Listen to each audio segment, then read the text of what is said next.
Question number 8. A car of total mass m is traveling with a constant speed v. Each of the four wheels of the car has a mass m and radius r and rolls without slipping. Moment of inertia of each wheel is half mr square. What is the sum of the rotational kinetic energy of all four wheels divided by translational kinetic energy of the wheel? See, translational kinetic energy is very easy. I can just write half mv square. This is what it is. M is the mass of the car, v is the velocity of the car. Constant speed, so no acceleration, so no issue. Sum of the rotational kinetic energy.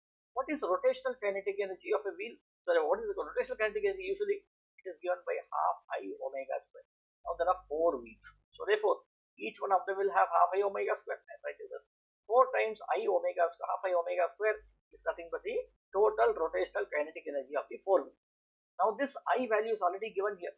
Let us write this. 4 2 1s are 2 2s are. I'll simplify here also. I'll write this 2 into, this is once again half mr square and omega. See, when you say that each of them are rolling without slipping, this term is very, very important.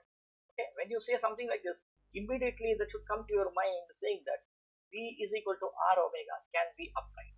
Okay, so therefore now I can now write from here that omega is equal to v by r, right? So I can substitute over here. So for this omega, see, for I have already substituted.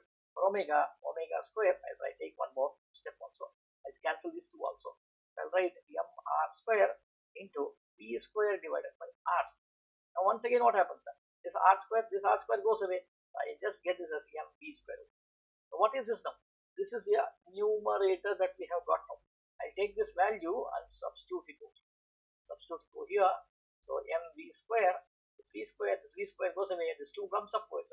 So the answer is 2m divided by capital M. 2m by capital M is answer C.